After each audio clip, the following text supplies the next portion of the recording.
มาเบิ่งเนาะเบิ่งมันจากมาสอบมอเตอร์เขาเปลี่ยนเขาเอิ้นฮอเซนเซอร์เนาะเพราะว่ามอเตอร์นี่บ่ได้ใหม่ตัวเก่ามันเนาะเพื่อพอเขาจะเข้าไปเปลี่ยนมันหลอกมันเนาะจากเราเปลี่ยนมอเตอร์แล้วก็มีการทนกองเนาะของเก่ามันท่านเขาก็เลือกเบิ่งตามต่อทำการลองเบิ่งเนาะลองเบิ่งสำคัญสีกันต้องให้มันถูกกัน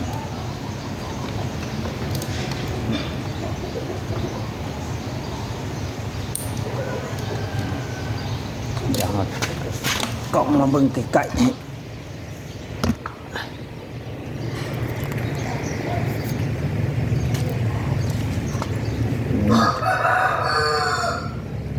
ตัวนี้เนี่ยนี่มันสิมาเป็นมอเตอร์เนาะเวลาถ้าว่ามอเตอร์มีปัญหานี่เนาะมอเตอร์ตัวนี้เลยตัวยึดติดกับล้อมันถือว่าสามารถซ่อมได้ซ่อมมันเพราะว่าเอาอาศัยเครื่องขวดเนาะนี่เราใช้เครื่องขวดตัวนี้เนาะสมมุติถ้าว่าเราอยากเบิ่งว่า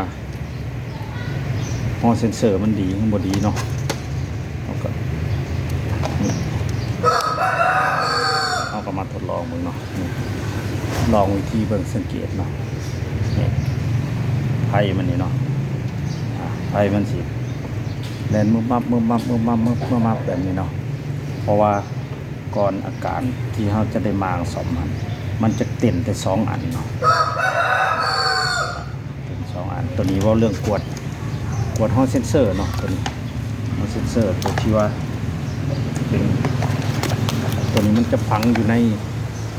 ในมอเตอร์เลยเนาะตัวนี้มันจะฝังอยู่ใน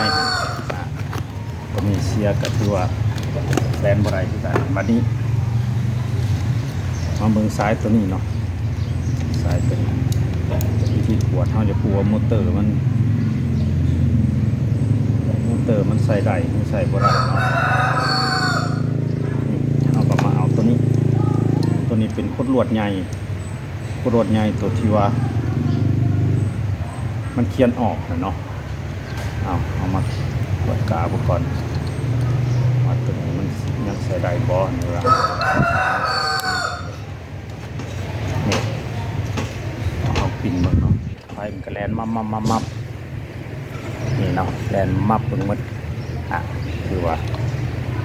ระบบการซ่อมนี่คือว่าเอาตรวจซ่อมที่ว่าผ่านแล้วเนาะเอาก็จะมาทดลองการใช้งาน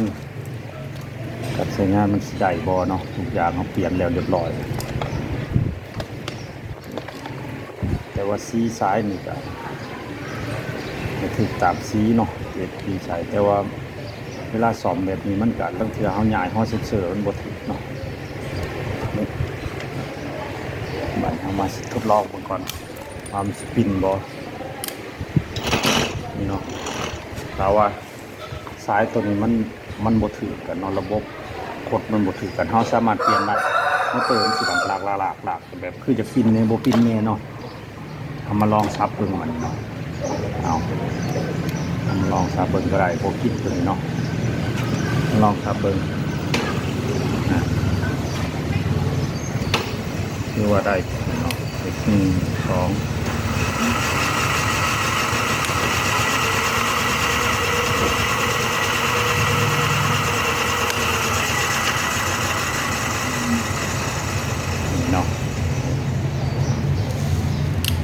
สีนี่คือว่ามันสิสลับกันเนาะสลับกันก็ได้เนาะเพราะว่าในกรณีเขาซ่อมแบบนี้เนาะเบิ่งเนาะเอามาทดลอง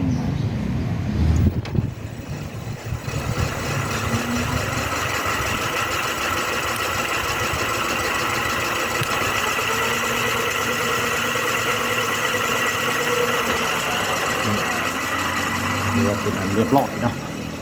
นี่ก็จะประกอบขึ้นพวกสายพวกอะไรอย่างเนาะพวกนี่เราก็จะประกอบพอเขามากถอดมอเตอร์ตัวนี้ไปซ่อมเนาะหรือว่าผู้ใดอยากซ่อมเนาะสามารถมั่งแต่หล่อมันมานี่เนาะมั่งแต่หล่อมาให้กวดเซ็กก็ได้ว่ามอเตอร์มันใส่ได้มอเตอร์มันเสียเนาะมาหลังจากเขาซ่อมไปแล้วเขาก็จะส่งกลับคืนให้ได้เนาะเขาจะใส่เครื่องกวดสอบข้างในโดยว่าบทิมเนาะถามว่าอยากประหยัดงบประชาชนถามว่าผู้อยากกระนั้นก็ซื้อไม้เนาะซื้อไม้มันก็เริ่มต้นที่ประมาณ1,000 กว่าบาทแต่เฉพาะมอเตอร์สุดตัวนี้เนาะบททันไรคาให้งานตัวนั้นเนาะอันนี้เราสามารถมาซ่อมแต่งเอามาเคี่ยนไม้เนาะเคี่ยนไม้ก็ได้เปลี่ยนนี่เครื่องอะไรของมันตัวนี้แบบนี้ครับไปเราจะประกอบต่อแบบนี้เนาะ